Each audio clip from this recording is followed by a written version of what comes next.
Bonjour, aujourd'hui je vais vous parler de mon tour Laguna 24-36. Ça veut dire 24 pouces de diamètre et 36 pouces entre pointes maximum. Là j'ai rajouté la mâchoire et puis cette griffe exprès pour être mise sur une mâchoire. Vous voyez, c'est pas une griffe classique. Et bien sûr tout ça ne vient pas avec le tour. J'ai toujours mon ancien tour. Comme vous voyez, il me sert plus à entreposer certains outils, mais évidemment j'ai du mal à m'en séparer. C'est pas qu'il soit exceptionnel, il y en a des beaucoup mieux dans sa catégorie. Je me dis que des fois je pourrais avoir besoin de lui au cas où j'ai une pièce à tourner et que j'en fasse une autre là-dessus, vous voyez. Mais ça n'arrivera jamais en fait. On a besoin d'avoir deux pièces en parallèle sur deux tours différents pour travailler. Mais de toute façon, je compte faire des initiations au tournage pour ceux qui voudront venir me voir quand je serai dans mes ateliers. Et donc, je risque peut-être même d'avoir d'autres modèles, ce qui est plutôt sympa. Comme ça, on peut se rendre compte de la différence. Mais l'aventure n'est pas du tout la même. Là, c'est une Rolls. Ça fait partie de la catégorie au-dessus. Plusieurs d'entre vous m'ont déjà demandé où est-ce que je l'ai trouvé, parce que Laguna, c'est pas encore en vente en France. Non, je me suis adressée directement à la filiale anglaise et ils me l'ont envoyé depuis l'Angleterre. Pourquoi ? Parce que c'est un super tour et il coûte beaucoup moins cher que les Jet par exemple. J'ai pas essayé le plus gros modèle de Jet, mais déjà même le tout petit, c'est un bonheur absolu. Il n'y a aucune vibration, il a un couple incroyable. J'en ai essayé déjà dans d'autres marques, plusieurs modèles. C'est pas non plus du tout la même aventure. Mais là, dans les grosses catégories, évidemment, j'ai pas essayé tous les modèles qui existent au monde. Mais ceux que j'ai essayés, sauf celui de Vincent qui a été bidouillé, et là, il y avait des défauts évidents, vous mettez votre pièce et vous pouvez tourner dans des conditions très agréables, même si vous avez une pièce déséquilibré complètement. Vous allez le voir, la prochaine vidéo, c'est ce que je vais faire. Je vais tourner une planche. Je peux pas aller très très vite au début, mais très rapidement, je peux monter à 1000 tours. Avec celui-là, je pense qu'à aucun moment, je pourrais monter à 1000 tours. Même quand la pièce est tournée des deux côtés, donc beaucoup mieux équilibrée, non, ça m'étonnerait complètement. Et puis comme il n'y a pas beaucoup de diamètre, forcément, la pièce serait beaucoup plus petite. Dans ma précédente vidéo, celle où je fais la lampe, vous voyez que j'ai un peu de mal à m'habituer à ce porte-outil. Mais je pense que si je recommence à utiliser celui-là, il va falloir que je m'adapte aussi. Parce que c'est pas grand-chose, mais les repères sont pas les mêmes. Je m'y suis très très vite adapté. Et puis, c'est quand même beaucoup plus pratique d'avoir quelque chose de fin qui peut rentrer dans un bol. Avec cette courbe ici.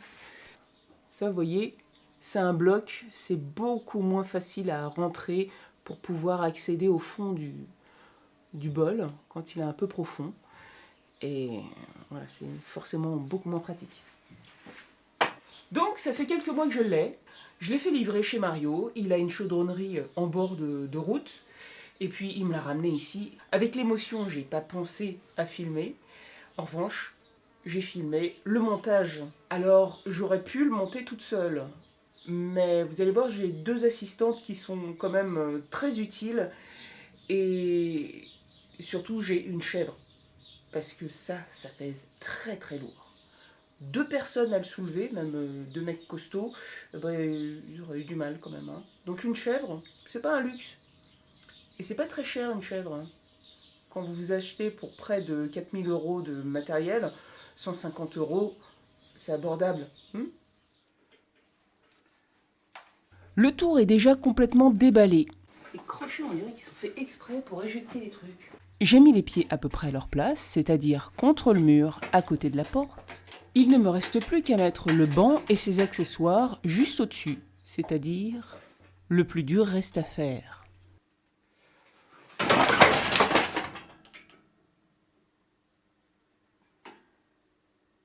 Putain.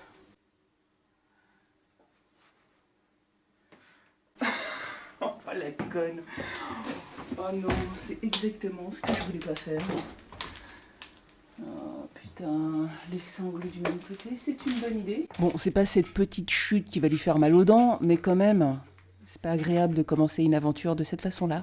Bon, on recommence. Et cette fois-ci, je m'assure qu'il y a une sangle d'un côté et l'autre de l'autre. Ah ouais, dis donc, comment que je vais te mettre? Si là, je m'apprête à le mettre la tête là-bas. C'est à l'envers.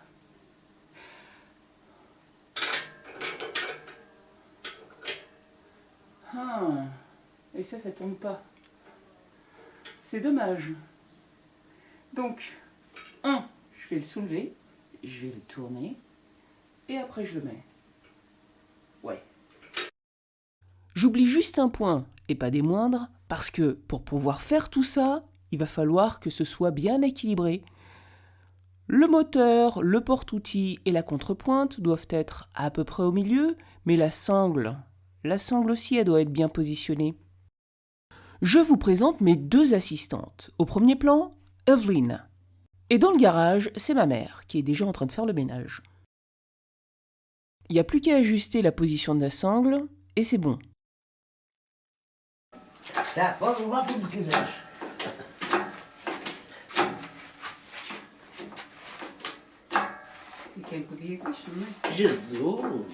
Je préfère me rapprocher des pieds avant de le monter davantage. J'ai beaucoup de mal à orienter les roues de la chèvre. C'est parce que j'ai monté les vis qui les maintiennent au cadre à l'envers. Elles dépassent vers le bas. Ça bouge beaucoup moins bien. C'est très gênant pour diriger un poids comme celui-là.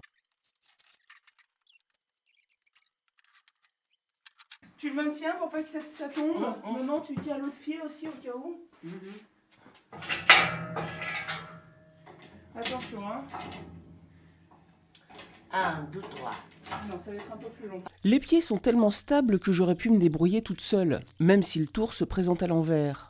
Une fois vissé au piétement, une personne toute seule peut le bouger et le positionner comme ça l'arrange. Maintenant, la poignée de la poupée mobile. Bon, je vais pas vous montrer tous les accessoires à monter, mais en gros, l'assemblage est assez rapide. Et ben, j'aurais pas besoin de mettre de rallonge sur celui-là.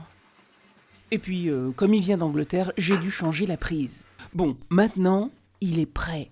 Évidemment, j'ai pas regardé la notice parce que, voilà, hein, vous regardez les notices, vous? En ce qui me concerne, c'est seulement quand l'utilisation n'est pas évidente. Et normalement, quand c'est bien conçu, il n'y a pas besoin. Il est très silencieux, c'est génial.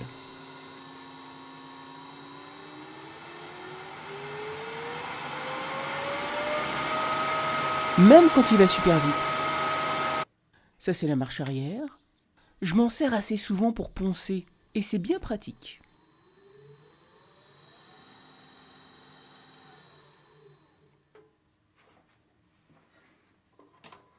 Là, je passe sur l'autre panneau de contrôle. Quand vous tournez une pièce pas très stable, c'est très rassurant de ne pas avoir à passer la main devant, surtout pour éteindre en cas de problème. Vous y trouvez exactement les mêmes fonctions. Et ce petit bouton là, c'est pour stopper l'arbre, il n'y a pas besoin de clé. Faut maintenir la pression avec le doigt. Sinon, vous avez cet outil au-dessus du moteur, vous serrez, ça ne bouge plus, et vous pouvez faire tourner en suivant plusieurs séries de crans. Et voilà! Je vous dis donc à la prochaine fois pour tourner une planche excentrée. À bientôt!